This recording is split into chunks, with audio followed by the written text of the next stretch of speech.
Hey guys, and welcome to yet another bourbon review. Today we're going to take a look at Colonel E.H. Taylor Small Batch.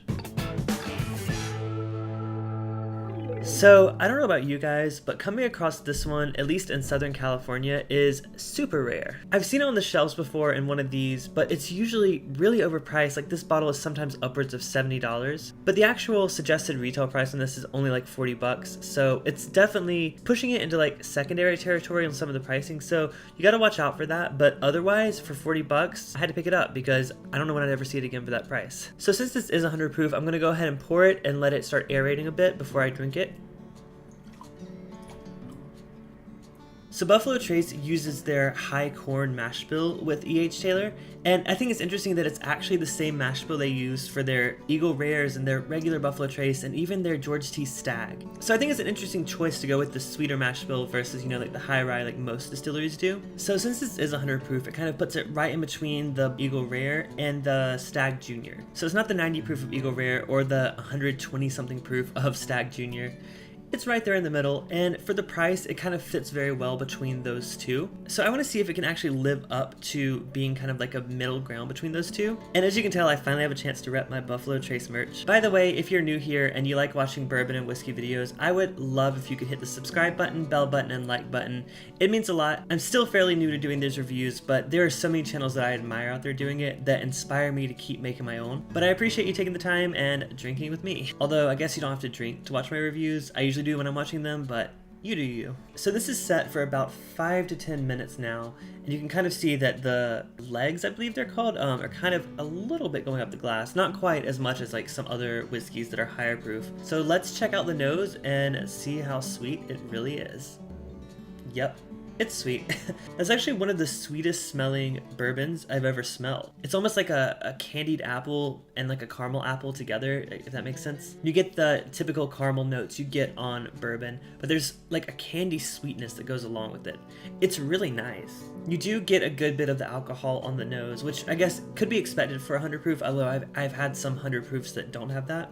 But it's really, really nice, and from what I remember, it's a lot nicer than the nose on like Buffalo Trace, standard Buffalo Trace. Last time I had Eagle Rare, I wasn't really as into bourbon as I am now, so I'll have to go back to that and see and compare.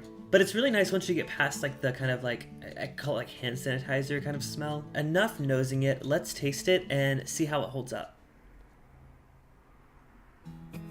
Luckily, that alcohol burn isn't as apparent on the taste. Wow.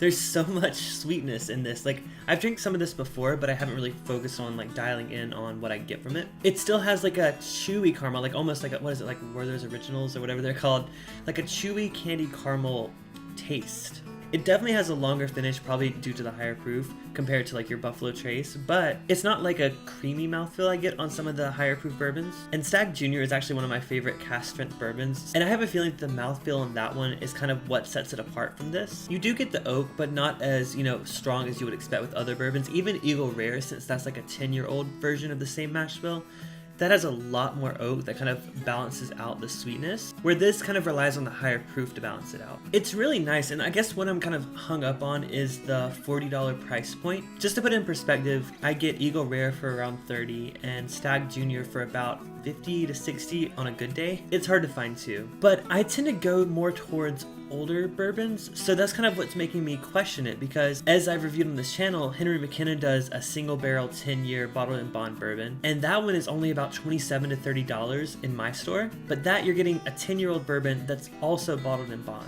And the only reason I feel like this is slightly a bit too sweet for me is because it doesn't really have those strong other like oaky flavors to balance it out. So my final verdict is E.H. Taylor, at least the small batch. I have not tried the single barrel or the barrel proof.